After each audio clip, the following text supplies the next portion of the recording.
Hello everyone, and welcome to all my fellow explorers. It's great to be with you to give you this lecture on the Viking art, a term that a lot of people might think is a bit contradictory, but anyway, we'll see as we unwind that it's not at all, that the Vikings were great artists.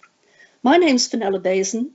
You would normally see me as a Viking resident historian, but on this particular occasion, I've been invited to be a guest lecturer to give my own lecture. So that's a great delight for me as well. Now, gods, dragons, and the natural world, the art of the Vikings. I'd like you to look at the title page first, because here we've got three wonderful images, totally out of proportion, of course, because the image on the left, this lovely piece of gold work, is a tiny, tiny piece from horse's harness. Very high status, of course. And that's one of the things that we have to be very aware of when we're looking at these, that most of the things we see are from the people who were at the top of the society. These were the wealthy people. These were the people who could afford to commission work, to buy works, and to display them as well. There were other things that had been discovered. For instance, in Bergen, there was a lovely sketch on a piece of wood. I haven't included that because those sketches by ordinary people are something quite different. So I'm really dealing with the top level of goods here. Beautiful gold. And in the center image, that's a full-size doorway. And it's in wood, carved wood. I'll talk about these later. And then on the right, the nearest thing we've got to a canvas, it's actually painting on stone. And I'll be talking mostly in detail about those from the word go. That's the first thing I'll be talking about. Now, I'm going to do it in 4 sections. So the headings we've got are the art in the pagan Viking age. And then there are 3 other titles. Perhaps, James, if we could have a look at the next slide. Thank you. Art in the pagan Viking age, which is mainly to do with the quite early period, though some of the Swedish material goes on quite late. And it involves all sorts of images of the pantheon of gods, people like Odin and Thor, and also the journey from one world to the next. So that's one of the things I'll be talking about to begin with. The second part, the transition from paganism to Christianity, is fascinating because most of the Scandinavians didn't want to let go completely of their old beliefs. And so we see these being put together in all sorts of images, fascinating. And then the third section, I'm going to look at things a little bit more formally, the developing styles in Scandinavian art, looking at a period of about 300 years. And as we know, fashions change in that time. They changed much more slowly then than they do nowadays, but it's still fascinating to see how the art mirrors what's going on in society and politically. And then finally, just a very short section, looking at the impact of Viking art in the 20th century. So let's go straight into it and look at these Gotland stones. This is narrative art. Gotland is an island just off the east coast of Sweden. And if you look at the right-hand image, this is one of the simplest images. This seems to commemorate someone who has died. We've got the ship in the lower part of the picture, which is the transport from one world to the next. And above it is the next world. And we can see Odin. And we know it's Odin because he's riding an 8-legged horse. Now, this 8-legged horse provokes lots of discussion. And one of the loveliest interpretations I've heard of it is that it's representing a horse moving at speed. So you don't see one leg, you can't just sort of freeze frame the movement. But it's described as an 8-legged horse. To the left of that is a Valkyrie with a drinking horn welcoming a warrior. And in the top of the image, you can see the warrior has been killed. There's a body prone at the top. And Odin is welcoming the warrior to Valhalla. It's a very simple one, very easy to look at, very easy to interpret. But look at the one on the left. This is one of the most complicated ones.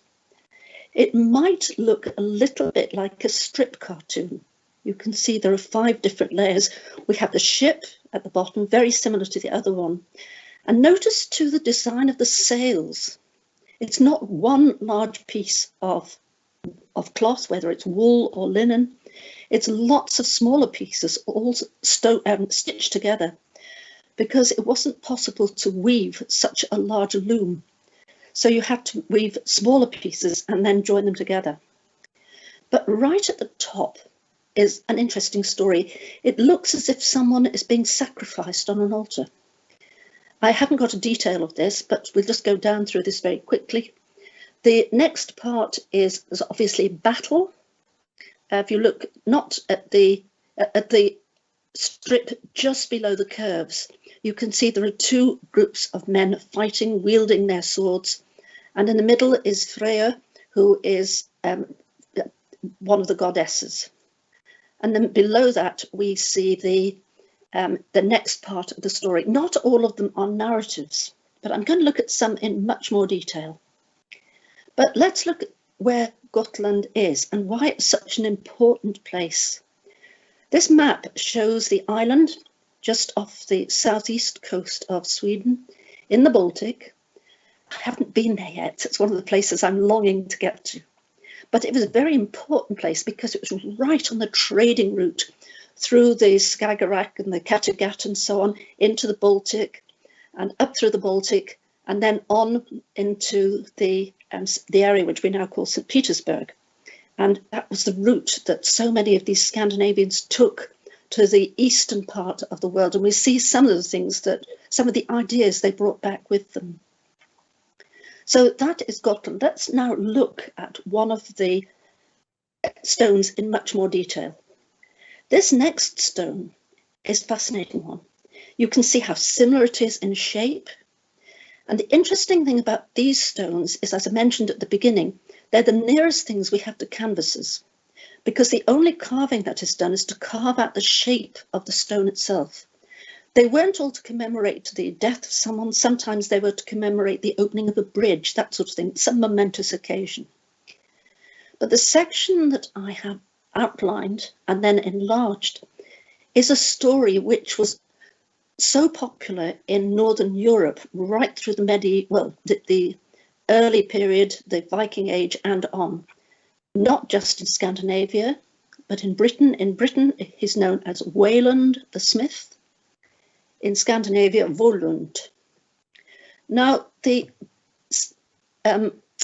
smiths, the metalsmiths of the age were very important people.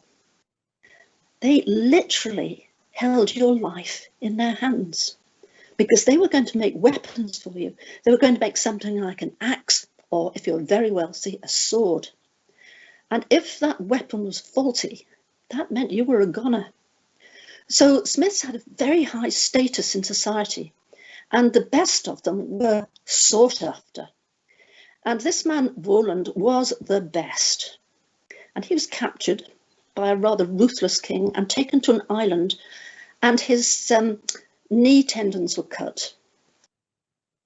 So he couldn't get off the island. You can see the smithy on the right-hand side. It has a grass roof. And then hanging from the ceiling are hammers, and we've got other tools of the trade. But look at the right of the image.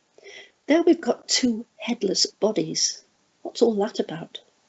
Well, Voland was not that happy about being captured by the king and not being able to get away either. So he managed to get hold of the king's two sons and beheaded them, and then, rather gruesomely, used their skulls as cups. And then there was also a daughter of the king. He raped the daughter. This is a brutal story. And then he must have thought to himself, oh, this was not a good idea. He had a magic ring. Why he hadn't thought about this magic ring before, I don't know. And he was enabled by this magic ring to turn himself into a man-bird. And that's that figure you see between the smithy and the female figure on the left of the image. And he was then able to fly away and escape from the island. Let's look at the next stage of the story then. because amulets then began to be very precious. Amulets were very important in the pagan world. They were later on as well in the Christian world. Things like pieces of amber were believed to help to kill pain, for instance. If you had a piece of amber in your hand, it would ease the pain. So amulets were very important. And here we have two examples. The one on the left is a fairly basic one, but it's still beautifully cast. But the one on the right is gilt and very beautiful. And you can see the head of a man, and then the wings, and the rest of it is a bird. So this was a very important image, something that the Anglo-Saxons loved, Wayland the Smith. I haven't yet seen the film The Dig, but I imagine this sort of item will be shown in that film because it was a very important section of what they were finding. Now, the next item, which you will see on Viking ships, replicas of it, on all the ships I've been on. I can't vouch for the two latest ones because I haven't sailed on those yet. But certainly up in the Explorer's Lounge, usually on deck 7, I think. No, deck 7 rather than deck 8. You'll see a replica of this. This is the original. It's just 9 inches across. The replicas, I think, are rather larger than that. It is not Scandinavian. It's Anglo-Saxon, but it shows exactly what was going on the other side of the North Sea during this period. It's quite early, earlier than a lot of the Viking material. It was probably carved in somewhere like Ripon in the northeast of England, or perhaps in Tynemouth Priory. It was a Christian production. It contains lots of images from Romulus and Remus to the taking of Jerusalem, and the two images we see here. And the image on the left is a version of Voland the Smith, in this particular case, Wayland. And you'll see the runes, and I did have a piece of paper here, which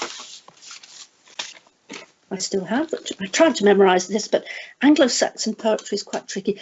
The runes that go round there are a mixture of Old English and Latin. It moves from one to the other, but using runes. And these are Anglo-Saxon runes, not Viking ones. So this is the poem because it tells us what that is made of. It's not made of ivory, as you might think it is, but this is a riddle. The Anglo-Saxons loved riddles. The flood cast up the fish on the mountain cliff. The Terror King became sad where he swam on the shingle.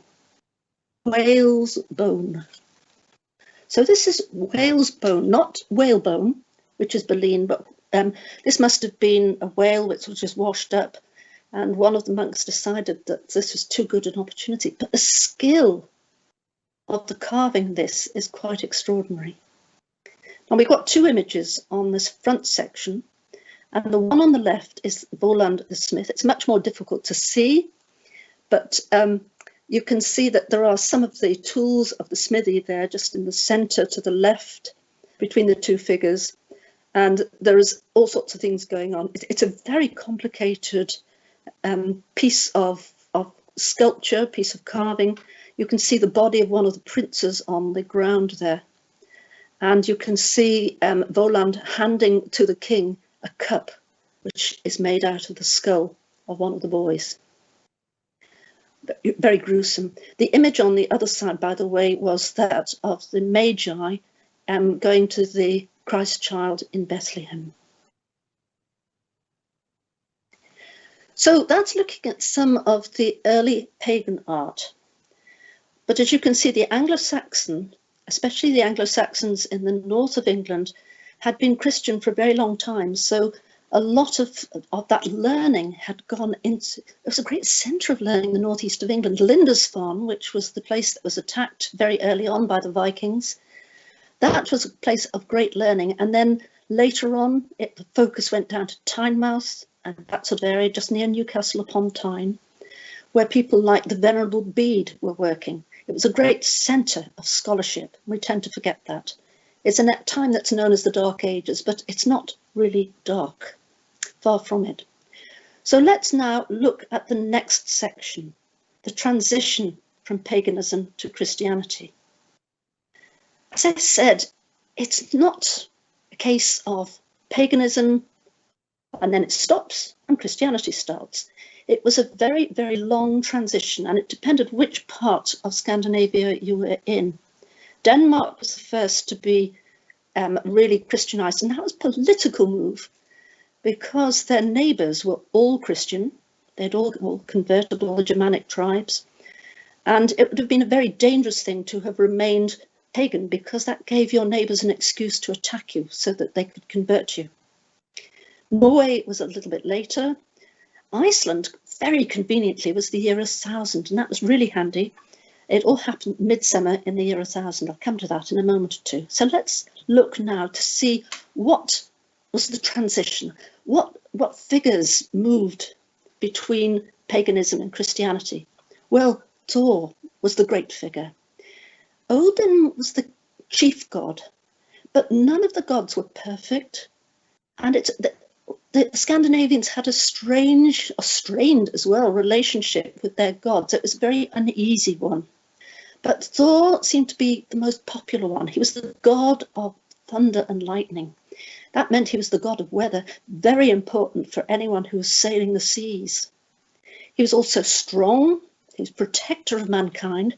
This was a good guy, really, a good god, an upholder of law and the god of healing.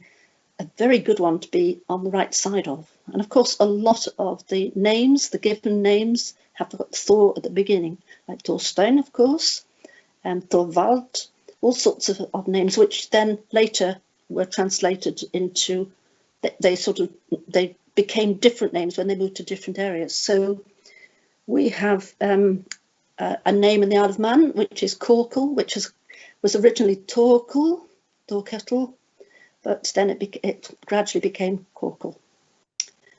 Right, so let's see what Thor was doing and how he appears on these crosses, on these stones.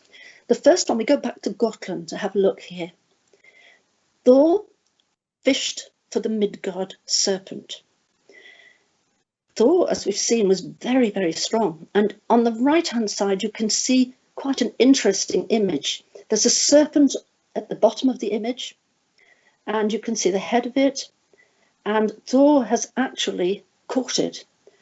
But you can see, if you look very, very carefully, if you look at the hull of the boat, that's just over halfway up the image. You can see a foot sticking out of the bottom. He's so strong, and the serpent is so heavy that he's actually put his foot through the bottom of the boat. Incidentally, he doesn't catch the serpent. He had a hammer, and his hammer was the great powerful. The hammer is what conjured up the thunder and the lightning. So let's look at some of the images now of Thor's hammer. Now, this gives us an idea of how the paganism transitioned into Christianity. Two of these items are reproduced in Viking heritage on deck 2 of the ships. The one on the top left is a casting mould, and you can see here it's got castings for crosses and Thor's hammer in the centre. So people are still hedging their bets. The image immediately below that is a very high status version of Thor's hammer. This is something you carried to protect you. It's supposed to preserve you from shipwreck, from drowning and so on. It's very important. The one on the right, the silver image, again, there's a replica on Viking heritage on deck 2. I've tried to select quite a few items that I know are on the ship. Now, this looks like Thor's hammer. It has, looks like a wolf's head or a dog's head at the top of it. But this was made in Iceland, just about the time they became Christian. And so you have in the centre of that, you have a cross. So this is both. The transition, the conversion to Christianity in Iceland is very interesting. Iceland by this time had a proto-democracy called the Althing, and representatives from different parts of Iceland came together at midsummer to make laws, to review things, to make marriages, to settle disputes. And on the year 1000, they'd had a message from the Norwegian king to say that he wouldn't trade with them any longer unless they became Christian. So this was put to the Althing. And there they had to decide whether they would become Christian or not. And you can imagine there was a lot of discussion, a lot of debate. And eventually the speaker, who was the person who presided over it, went aside for some hours to decide what he would do. And he came back with a proposal. He said, we really do have to convert to Christianity, otherwise we're lost. We have nowhere to trade with. But let's keep some of the elements of paganism. And there were 3 items which they were able to continue practicing in the worship. So that gives a very nice example of this transition from one to another. It wasn't sudden, it was very gradual. I want to look now at the evolving carving techniques. And I just realised I didn't have a clock with me, and there is one on my computer. That's fine, good. Yeah, of course there is. Right, and here we've got examples of 3 types of carving techniques, all the first 2 in stone, the last one in wood. Now, the earliest one was the one like the Gotland stones, which is the nearest things to drawing. Instead of drawing with a pencil, they were drawing with some sort of cutting tool, which meant that they could then make a fairly shallow incision and then colour it, and then outline it, and then colour in the shapes. They would have probably been painted to begin with, but no one's really quite sure what colours were used. In the centre image, you'll see that the carving now, the figures are in relief just a little bit more, so they don't need to be painted because the shadows are there. They show you what's going on there. And on the right-hand side is the most exquisite piece of wood carving that I think I've ever seen. It's a full size, almost the size of a full door. It comes from a little village, a little settlement on one of the fjords in Western Norway called Ornes. And I was fortunate enough to be there 4 or 5 years ago, and I was absolutely bowled over by what I saw. I'll talk about that in a few minutes. But I want to look now at a cross, the one in the middle of the image. And if we look at the details of that on the next slide, it's Thor again, Thorvald Cross. Now, I live on the Isle of Man, which was a Viking settlement. We were ruled by Vikings for a long time, and we certainly influenced by them from about 800 right through to 1265. But this cross comes from the late 10th century, and it shows, it's only a fragment of a cross. You can see on the left-hand side, you can see some plait work, some carving. That's the upright of the cross, and you can see then the arm of the cross goes over the top at the right. This is a Christian burial. It's a cross. This is very definitely Christian. The Isle of Man had been Christian for many centuries before the Vikings arrived, and once they intermarried, they began to Christianize very quickly. But under the arm of that cross, to the right of the shaft, is a figure which is far from Christian. We know who it is because on the shoulder of this figure is a raven. So this is none other than Odin himself. But it is Odin at the end of the pagan age. This is the end of paganism, because if you look on the bottom, there is a wolf, Fenrir. Fenrir is devouring Odin. He's already got his jaws over Odin's leg. So that's on one side of the cross. If we look on the other side, by the way, if you ever come to the Isle of Man, you can see these crosses not in their original position, but in the church porch where they were found. And this particular church at Andres has got something like a dozen Scandinavian crosses with all sorts of Scandinavian stories on. Let's look at the other side of the cross now, on the next slide. And this is another figure. Now, this has been a very controversial one.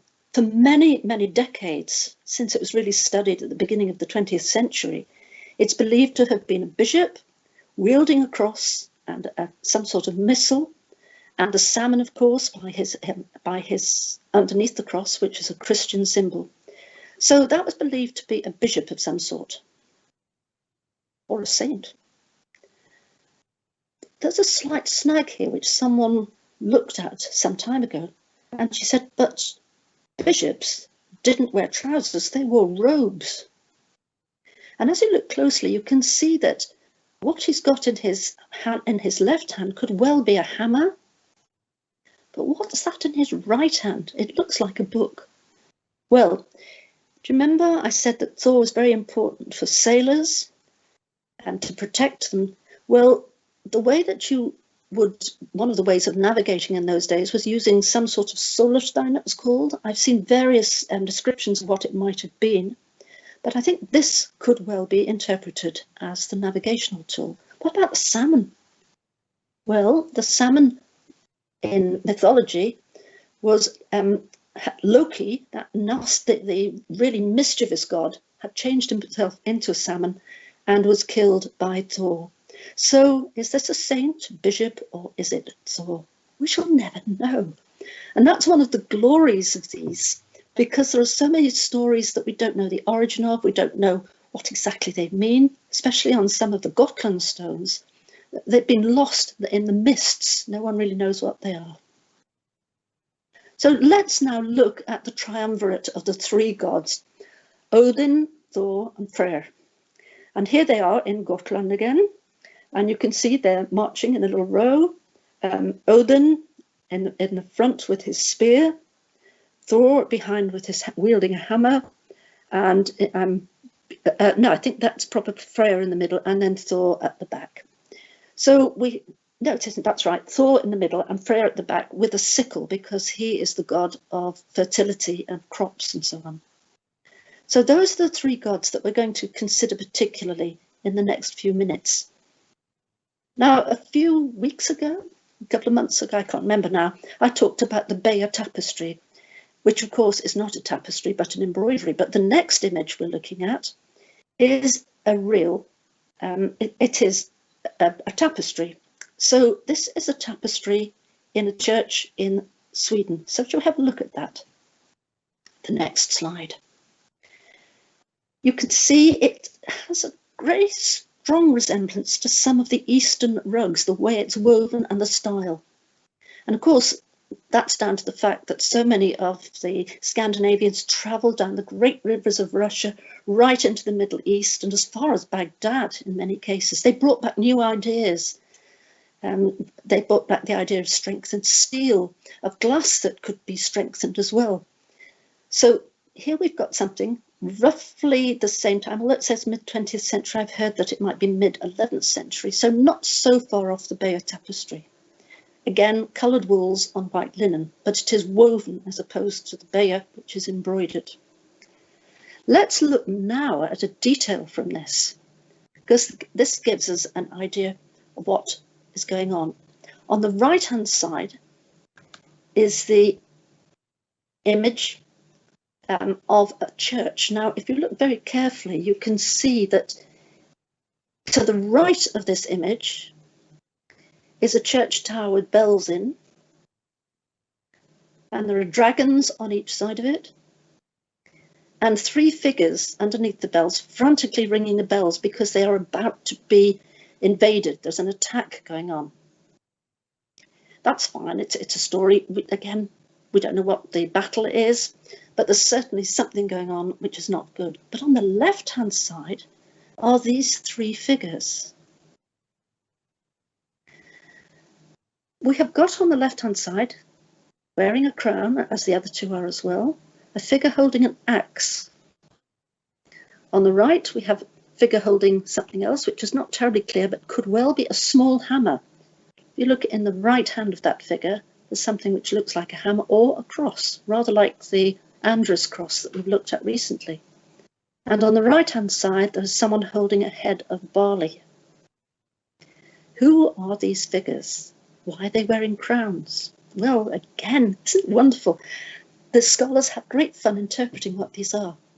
Could they be the three gods? That's possible. This is in a church, so maybe they're not. Maybe these are saints or kings. The one on the left could be St. Olaf, King Knut, and King Eric on the right. Others have interpreted them as the three kings, the three magi. So take your pick, I think, is the answer to that. But let's look on at the next image, which is much later. And this is the frontal in Nidaros Cathedral in Trondheim. If you haven't been there, do try and get to that city. It is wonderful. I love it. Now, this is much later. It's way past the Viking age, but it commemorates the Battle of Stiklestad, at which King Olaf was killed. Look at the figure in the centre. This is the king who was sanctified.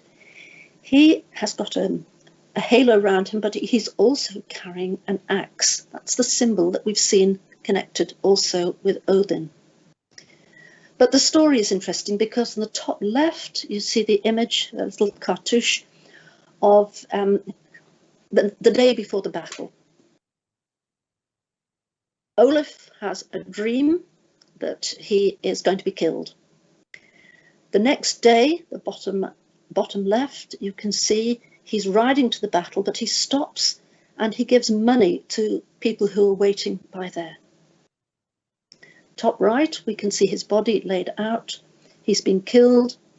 And then on the bottom right, we have the next stage, the final, when he is being sanctified. So here we have got St. Olaf, a king, being associated by that axe, which was, after all, a battle weapon, but not something you'd expect a king like that to have a sword rather than an axe. Dragons, then. Let's come to dragons. We've talked enough about the gods, I think. Let's look at the dragons. The stave churches in Norway are famous. There are only a small proportion left of what there had been in the past.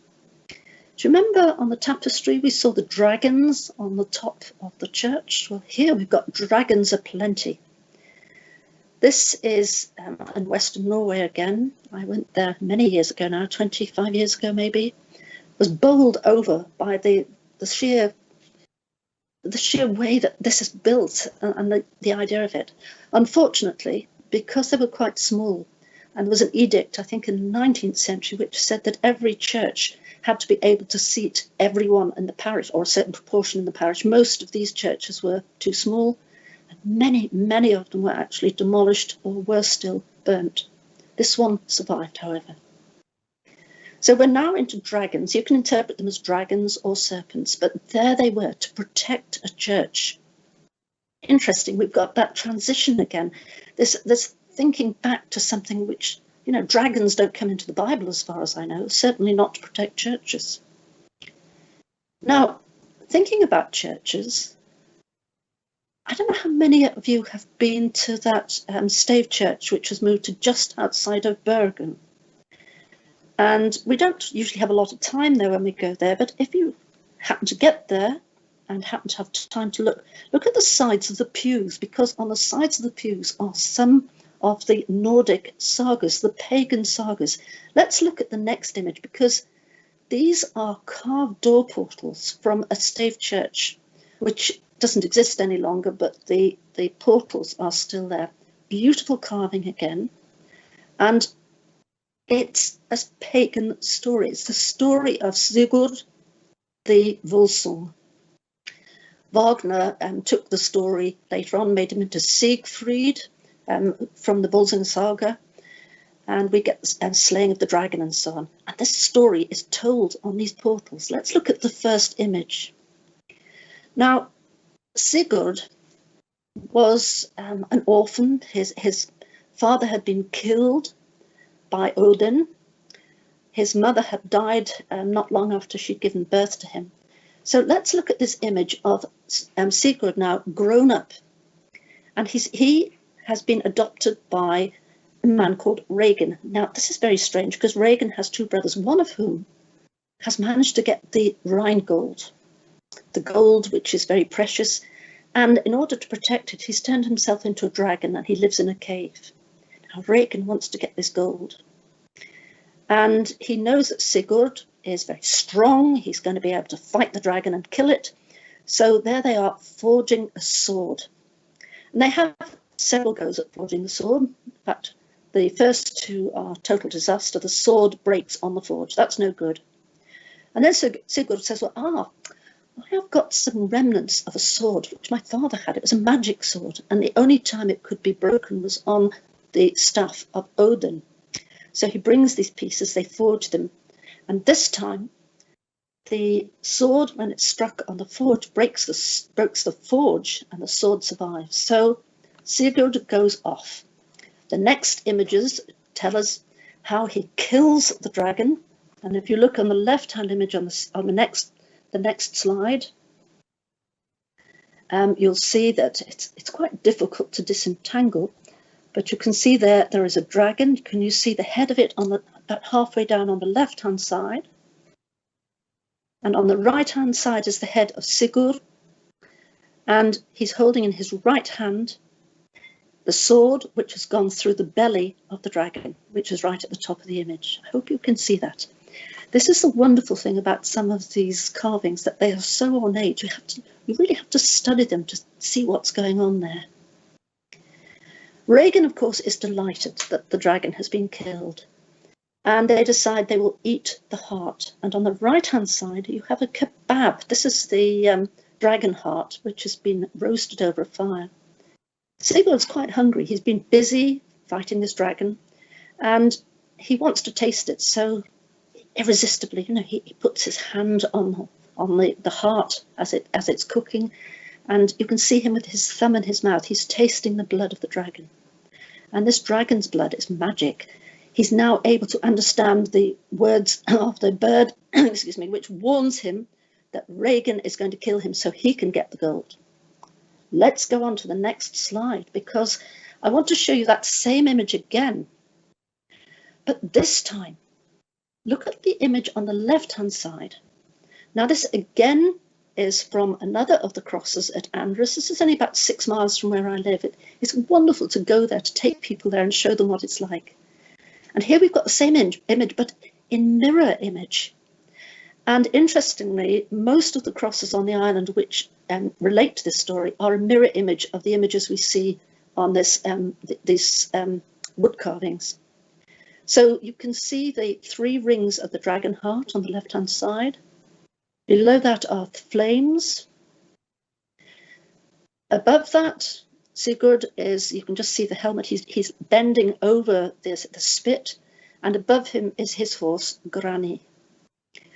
So unfortunately, a lot of these crosses were out in the open for hundreds and hundreds of years. Some of them were used as thresholds and all sorts of things, so they're a bit worn.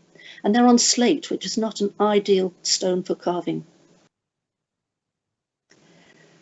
The next images show Regan has been killed. There we are, Sigurd on the left, killing Regan. And then he rides off with Grani, the horse.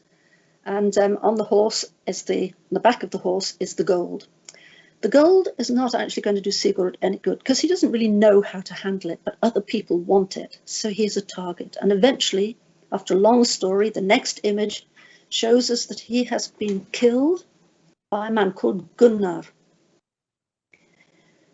Now, Gunnar meets a very nasty end. He is thrown into a pit of snakes. And you can see 3 images here.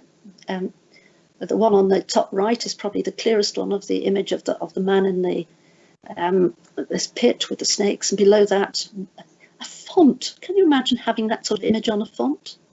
Well, it's a warning, isn't it? Don't hanker after the wealth of the world. The top left image is the oddest one, because if you look very carefully, you've got the figure on the right-hand side entwined with snakes. But look at his leg, which is stretched out. And his leg is stretched against a harp.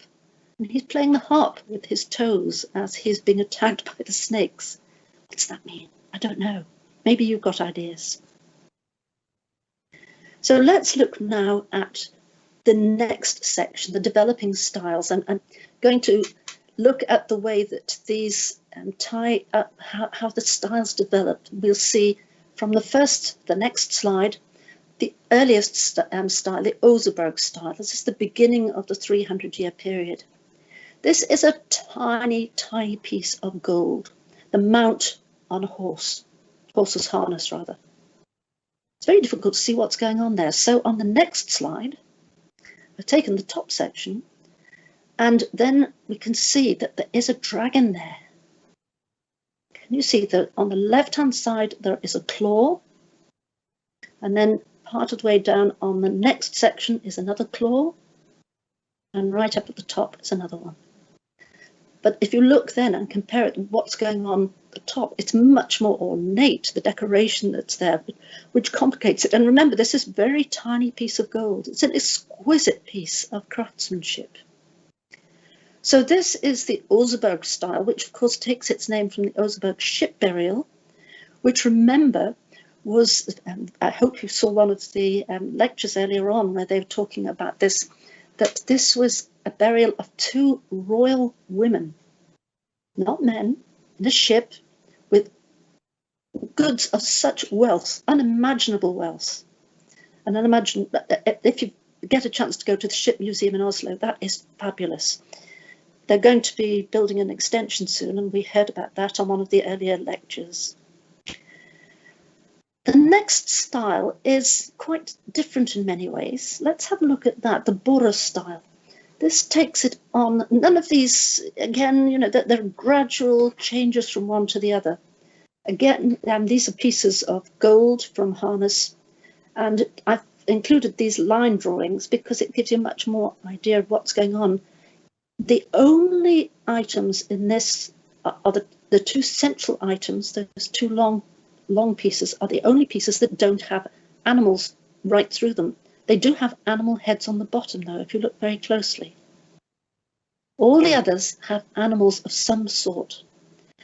But those long strips at the top always remind me, and the one on the left as well, remind me of seeing replicas of Viking ships and the way that the ropes are coiled and some of the knotwork that's done on them. So I can't help feeling that a lot of this sort of work was inspired by the way that the ropes were used on the vessels. The next slide is moving from the Bora style to the Jelling style. Jelling is in Denmark. It was where Eric Bluetooth, no, not Eric Bluetooth. My mind's gone for a moment. Too many things to think about. Harold Bluetooth. No? It was a great centre of art, but you can see the style now is much more brutal. It's much stronger. Those items on the right-hand side are actually designed to be fitted on a necklace. You can see the idea of the pendant on the left-hand image, combined with some of the dirhams and some of the things that had come from the Middle East, some of the coins. So that's quite a brutal sort of style. It's not my favourite, but you might like it, I don't know, because it's so very straightforward. Look at the next style, though, the Mammon style. And this is totally different. This image has been coloured in to show you, we have a look at the next image, the Mammon style. The next slide. We've got a problem? No, there we are. And again, it's much more fluid now. It's a pelleted style. There's the outlines on the outside and then these little pellet designs in the centre. And again, colouring it in, you can see how it works.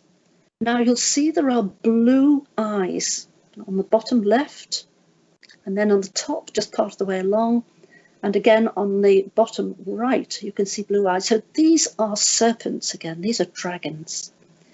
But they're very ornate. We would never recognise them as dragons. These are very imaginative ideas, very skilled work as well, very skilled craftsmanship. They're interwoven as well. They're not just straightforward. Look at the way that that one it's in yellow goes in and out of itself and of the brown one as well. It's very cleverly done. When I was about 8 or 9, a cousin and I used to love trying to draw these designs. And we used to spend hours. It's a very good way to keep children or grandchildren quiet for a good afternoon, I think. It's worth trying. Now, if we go on to the next slide, we'll see that the Mammon style was also used on textiles. This is a reconstruction of a cloak that was found in one of the burials. And you can see that it's not the design is a strip all the way around the edge of the cloak. It's a style which is carried on with modern Norwegian knitwear as well. Quite often you get a braid around the outside. So that's got a very long tradition. Where did that style originally come from? Well, those items on the top left, this is silk.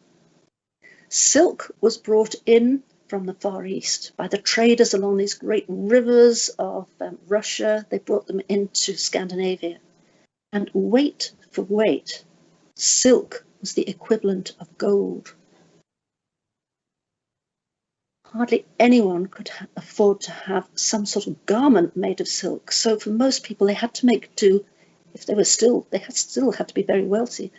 They would have it cut into strips, and it would edge the cloak, rather like this Mammon cloak, Mammon style reconstruction. So that's another sort of style. But let's move on, because things start to change now. This next style, the ringrike style, this is totally different. It's a fluidity about this, and almost a wildness about it, and yet it's controlled. There are these tendrils. This is a wind vane for a ship. And you can see here, we're now moving into the 11th century. So this is coming up to the period of the Norman invasion of England. This is the great peak of the Viking age. And you can see how confident this is, how beautiful it is. And again, I won't go into the details of it, but again, it is animals. Animals are so important. The natural world is so important to the Vikings. And then the Urness style. This is the last period. This is exactly the period now we're coming up to of the Battle of Hastings. But Urness, I mentioned it earlier on, the small settlement on a fjord in Western Norway. This is different again. It is so fluid, it's so elegant. And the image on the left-hand side is a Scandinavian brooch. And you can see there, if you look carefully, there is an animal, but it blends into the other lines. There's an arched neck and an arched back and a foreleg. It's very beautiful. On the right-hand side is a piece of Irish jewellery. And you can see it's got the same sort of idea. It's got the dragon's head on the right and the dragon's body arched, but also these other lines, in this case much more parallel lines than the other one. Now, which influenced the other? Who knows? Don't forget there was a lot of trading going on. There was a lot of slaving, of course, raiding by the Vikings into Ireland. Ireland had been a great centre of learning, still was a great centre of learning, and also a great place for jewellery, for silversmithing, goldsmithing. Some wonderful pieces came out of Ireland at this time. So we don't know which was inspired by which. Let's move on to the next one, which is probably, I think, my favourite piece of the whole lot. This is door size. It's on the north wall of a stave church in Urness, hence the name of it. And I've highlighted the central section and a little bit of the section to the right of it to illustrate the different sorts of carving. Remember, I pointed out that some carving was very shallow, others were very deep. And here we've got examples of this side by side. But again, we have animals intertwined with tendrils, with leaves and so on. So let's see what's going on here. I think it's fairly obvious that in the central section, sort of the bottom half, there is the neck of an animal and the body and the front and the hind legs. Now, if you go back to the top of the neck, you'll see the head. And the head is actually, the jaws are clenched on what at first glance might look like a branch, but as you look down from there, you'll see that it's a serpent, a snake. And the snake's head is actually biting the neck of the animal, whether it's a deer or whatever it is. What's the story behind this? We don't know. There's other snakes in there as well, but there are also trees, there are tendrils, there are twigs, there are leaves. What extraordinary piece of carving to be able to take out all the wood that you don't want, and then round off these beautiful designs. Stunning piece of wood carving. I'm going to have to wind up. I've only got a couple more slides to go. The impact of the Viking art in the 20th century. And we'll whiz through that now and look at the slide which shows us a building in Ålesund, which is on the west coast of Norway. Some of you will have been there. It's between Bergen and Trondheim. It's on the route. It's not far south of Molde and Kristiansund. It's an Art Nouveau city. The early part of the 20th century, it was a favourite place of Kaiser Wilhelm. He used to visit it most summers with his yacht. But one autumn, it was burnt down, the wooden houses were destroyed, and it was rebuilt using German architects. He paid for a lot of the work himself, but they had Norwegian, they had Scandinavian designs, and you can see above this window there is a design which is a simplified form of the Mammon design without that pelleting that the Mammon had. And you can see the sort of thing on the right-hand side as well. So that's a city well worth visiting as well, well worth spending time in. The next slide shows you what was going on in the early 20th century in London, Liberties of London. Many of you will have heard of Liberties. And one of their great designers was a man called Archibald Knox.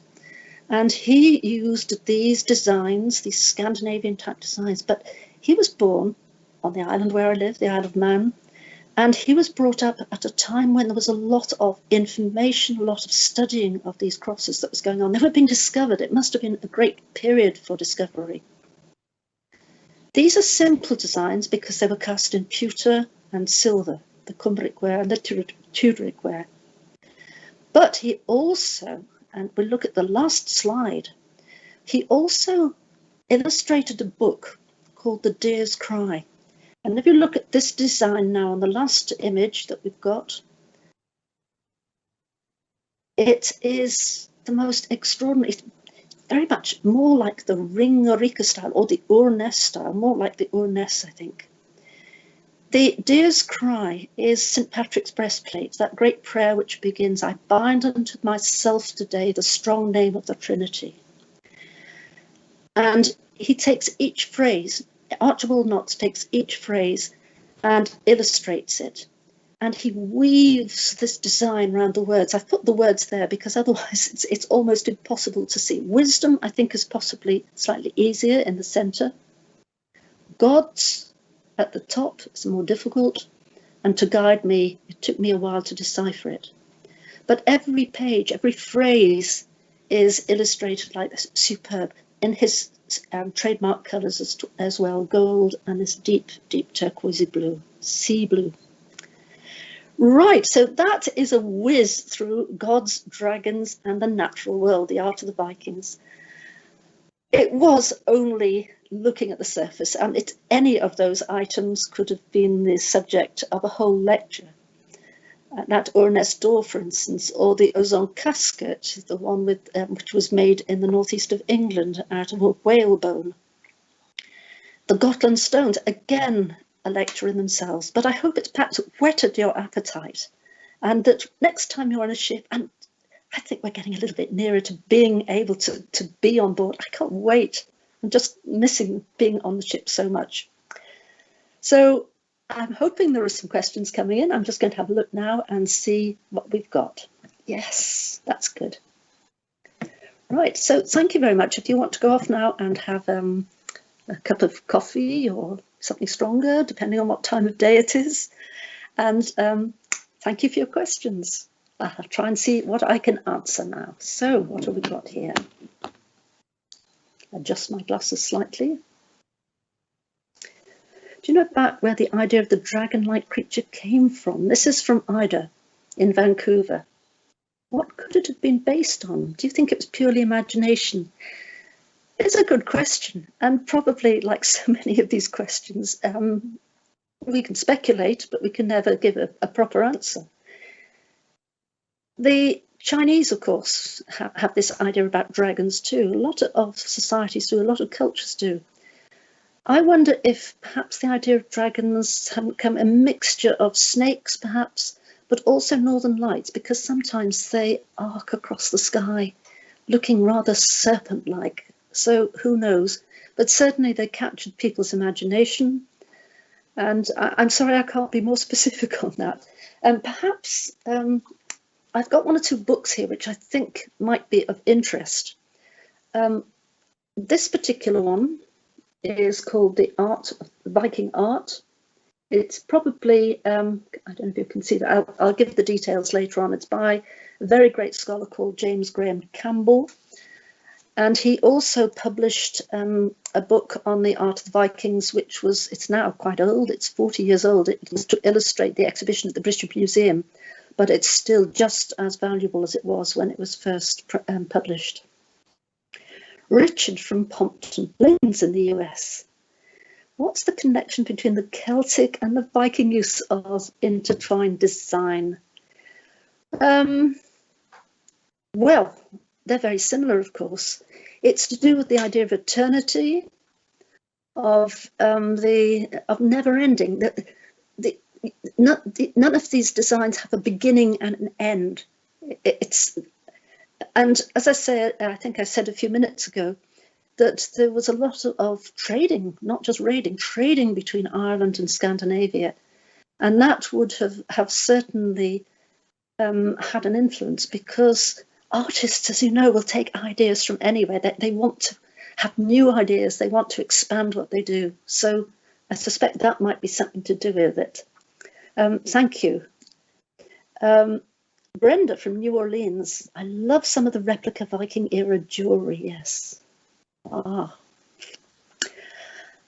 are there any patterns or designs that you think are particularly authentic that one should look out for? Yes, there's a lot of stuff put out which is not particularly good, sort of cashing in on the interest in the Vikings at the moment. But there are some beautiful things. Are you planning to go on a Viking cruise soon? Because there's some lovely pieces on there. Otherwise, have a look at the designs first, the Viking Age period designs, before you choose one.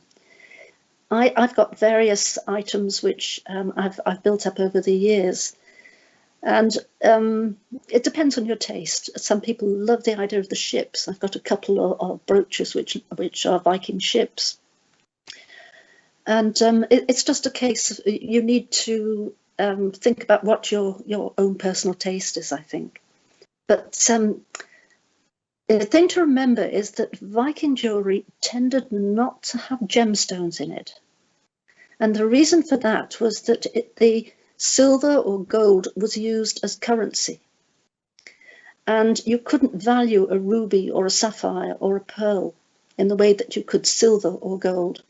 So that's important to bear in mind too. Try and avoid something which might have a stone in it, because it's more likely to be a Celtic design than a Scandinavian one. Who have we got next? Jack. I'm sorry, I can't begin to where have we gone? I can't begin to pronounce where you live. Will you be on our trip in September? Not that I know of, which is sad. I was supposed to be on a trip at the end of June, but of course those have been postponed for the time being, so I'm not quite sure when I'm next going to be on. I shall just wait and see and hope. I'll go down from there for the moment, and then I'll come back. We have another question here again. Paul from Walla Walla. How far did the Vikings really travel? Oh, well, good question. They were amazing, because by the whole extent of the Scandinavian exploration, they poured out first of all, from the east of Sweden, through the Baltic, through those great rivers of Russia. Those are the earliest ones. They founded some of the great trading ports of Russia, like Novgorod, down into Ukraine, into the Black Sea area. The Swedish Vikings became some of the guards of the Byzantine emperor, and they probably travelled even further, as far as Baghdad. They may travel even further than that. They travelled west, mainly the Norwegians. They were doing latitudinal sailing, because longitudinal was not really possible at that time. It could be done to a certain extent, but not very accurately. And they were the ones who went across to Shetland, to the Faroe Islands, to Iceland, then to Greenland, and then, of course, to Newfoundland, where they settled for a while. So they were the first Europeans to get to North America. And there they met the native people, the indigenous people, who were the descendants of those who had travelled from the Far East originally and across the globe. That was completed the circumnavigation of the globe.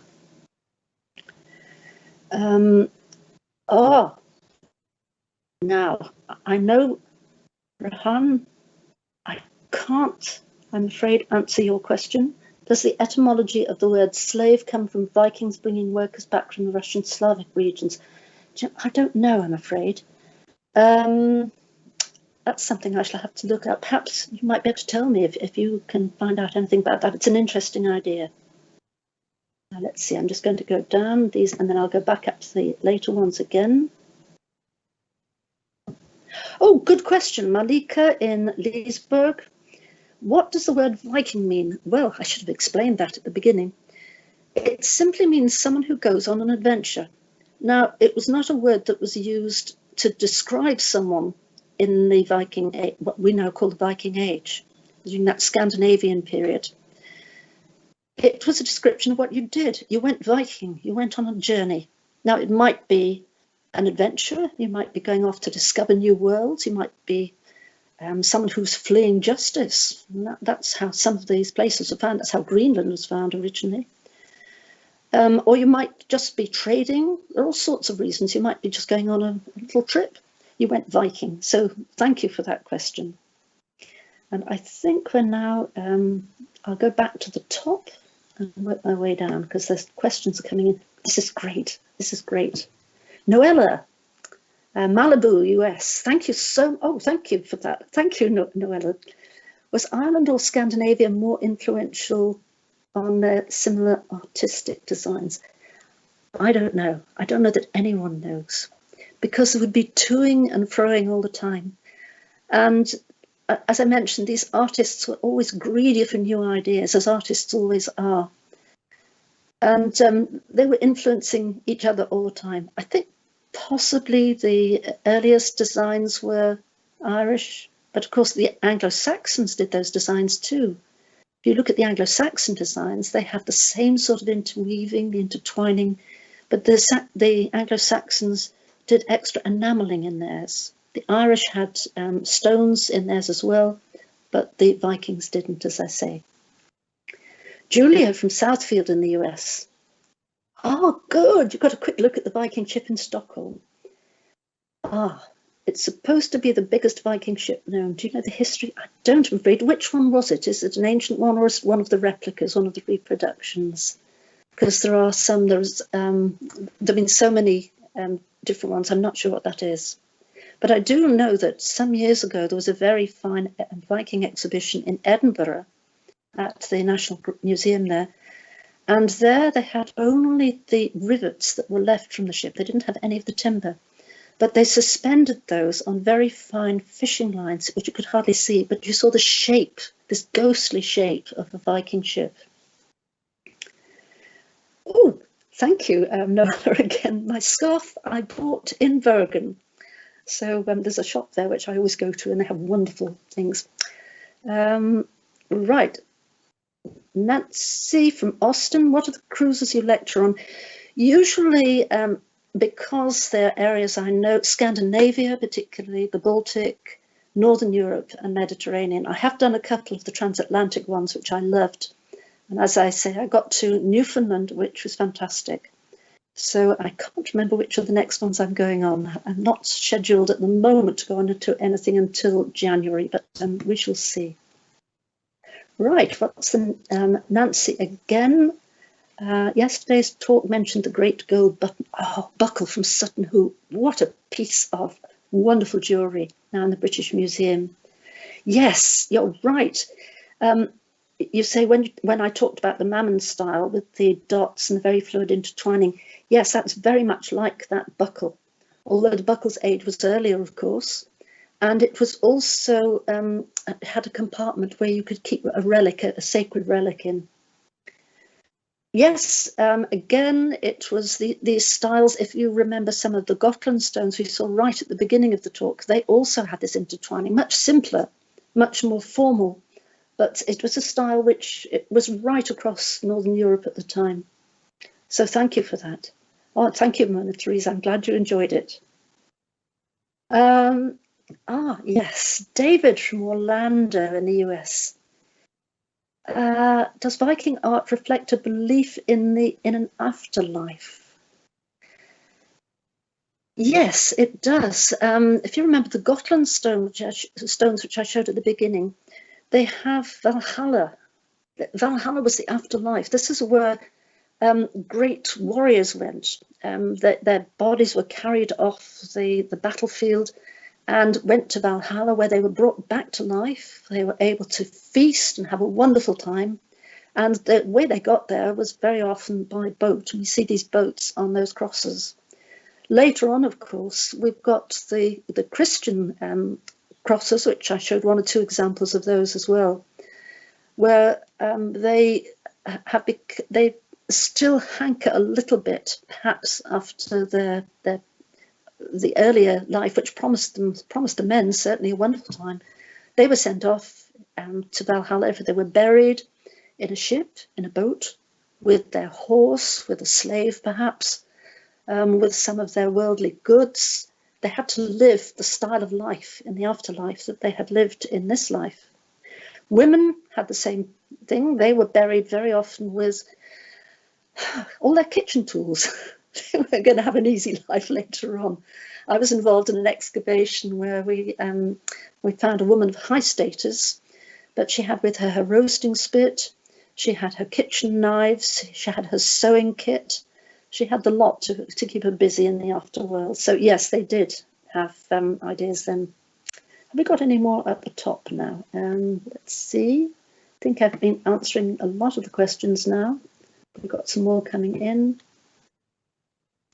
Oh, yes. Right. Gail from Coatesville in the US. Did Vikings represent music or musical instruments in their art? Yes, they did. And we've already seen the harp on that image of Gunnar in the snake pit, playing the harp with his toes, an extraordinary achievement. I can't imagine how he did it. The harp was a very important instrument in the Scandinavian world. So again, just about 4 miles in the other direction from where I live, there are crosses with harps on them, which were interpreted in the early 20th century as the harp of David, but later on the ideas that these were harps. It was an important instrument in Scandinavia, harps, and later on violins, but the harp was the main one. I'm trying to think if there are any pipes represented, and sort of not bagpipes, but whistles. And I can't think of any offhand, but if I do, I shall come back to you on that. Right, what else have we got now? Are there any that I haven't looked at yet? Great little buckle we've got. Belief in the afterlife, mythological, entomological slave. I think we're almost there. Ah, right, Emily, I haven't got to your question yet. I like yours, Emily from Brookfield. Dragon heads and the like appear also on Chinese architecture and ships. Are there any theories that the Chinese were inspired by the Vikings or the Vikings inspired by the Chinese? I don't know. I'm sorry about that. I think a lot of the Chinese ones were earlier, but I don't know about that. That's something, thank you, that'll give me something new to look at and to try and answer. But I'm sorry I can't answer it straight away. Edna from Laguna Woods. We learnt yesterday that, oh yes, it's a myth that Vikings wore horned helmets. Are there any drawings or paintings in particular which have helped us to understand what they did wear? Yes. Those Gotland stones that we looked at, they didn't have horns on. And if you look at the Sigurd stone, for instance, his helmet was hornless. The idea of the horns came from perhaps the fact that they were devils incarnate. You give them horns then. But if you think about it, the idea of a horned helmet is not very practical. Because if you're in battle and someone wants to get hold of you, all they've got to do is grab one of the horns and chop your head off. It's as easy as that. So you wanted a horn that a sword or an axe would hopefully slide off. So thank you. Yes, it was an invention of the 19th century. It was an invention of Wagner in a way that you had horns on helmets. It looked dramatic on stage. Ah, yes. Thank you, Clifton from Lancaster, just across the water from here. At least I'm assuming that's that Lancaster. Ah, do I have a favourite piece? Well, I think that Urness door carving is just stunning. You've got to see it to feel what it's about. And thank you, that's a good question. Yes, it's difficult though, because some of the gold as well is beautiful. Alfred from Lantana. The best places to see real life examples of Viking artwork. There are some wonderful museums around. I'm not sure about the ones in the US, what the collections are like there, but certainly if you have a chance in Oslo, the National Museum there's a very good museum in Bergen. And if you go to Norway with Viking, you're almost bound to go to Bergen. It's very close to the ship.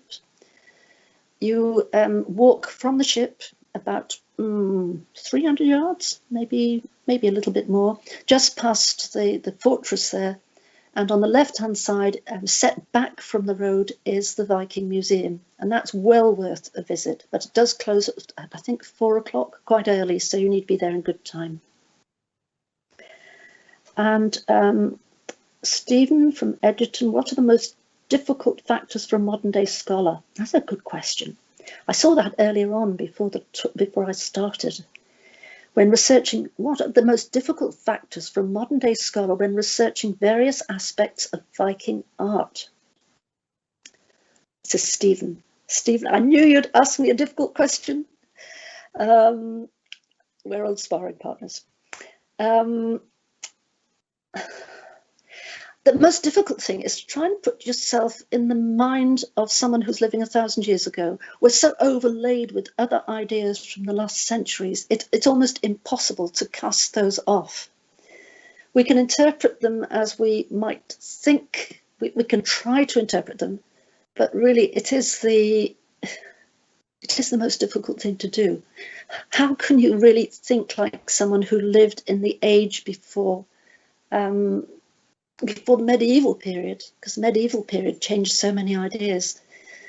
Before the Renaissance, you can't really, that's the most difficult thing to try and do.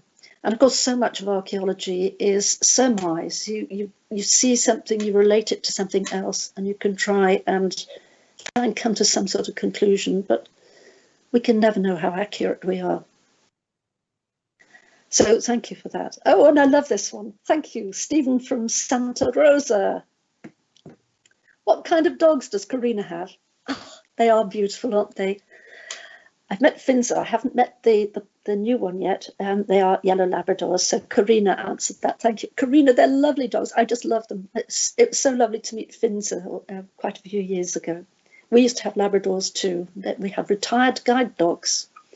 And they're just such lovely, lovely dogs. So thank you. James, have I answered everything do you know yet? I think I'll just go to the top again. Oh, yeah. Julia from Southfield in the US. The one in Stockholm was found at the bottom of the ocean. It was, the Vasa, yes. Oh, the Vasa is an amazing ship. I've been to see that. It's a much later one, of course, than the Viking ships. It's sort of 600 years later. It was really well preserved, and it didn't get very far on its maiden voyage. It turned turtle only a few hundred yards from its quayside. So mainly because the king at the time wanted an extra deck on top, and it was top heavy, so it went over with the loss of a lot of life. And of course, the water there is quite cold in Stockholm, and it's very well preserved. And again, if anyone's going to Stockholm, have a look at it. It's well worth a visit. It's very, very well presented. And in the old church, the Gamla which is the old town, there is a church there, the Hanseatic Church, and there is a replica of the stern of the vasa, which is the facade of the organ. So that's something else. And Nancy, oh, thank you for that. She says her great-grandmother came from Gotland. Oh, really? And we were fortunate to visit Gotland many years ago and see where she came from. My grandfather's name was Thorvald. There we are. So great to learn the background of the name. Ah, Tony, yes. Did the Vikings play any games? Oh, they did. Chess was very important. They brought that back from India. And it's a strategic game, very important when you're in battle. They also had other games which are similar. And very often, I mentioned right at the beginning that there are often these little sketches on wood or stone. And sometimes you get on a stone, a little piece of stone, someone who has incised a board for a particular game. So yes, that's a good one. Oh, haha. Antoinette from Elmont. Which is the Viking grave that's considered the richest in terms of treasures? Oh, well, I would say the Oseberg, but I'm sure other people would say others as well. It depends what you mean by the richest as well. Certainly the Oseberg grave, which is Western Norway, the east of Norway, that has got some extraordinary items, and it tells us such a lot about the society at the time. But it's not always the graves which have the richest finds in them that are the most, that are, they're not necessarily less important. Some of them tell us things. So, for instance, the grave that I mentioned about the woman, we know that she was buried with great love and great care. And that for me is very important too, because her head was resting on a down-filled pillow. And she had with her a very, very valuable piece of jewellery. It wasn't gold or silver, it was beads. But it was an heirloom, and to put that in the grave was very special. So it depends really what you're looking for as to the richest in terms of treasures. But the richest in terms of treasures, certainly the Oseberg grave is quite extraordinary. James, have we got any more in there? Is that any more questions? Or I think we're right. It's been a wonderful harvest of questions. Anyway, thank you. And thank you, James and the team, for setting all this up. I should have said that at the very beginning, and I didn't, but it's a wonderful series. The whole idea of Viking TV is fantastic. Thank you very much. Thank you.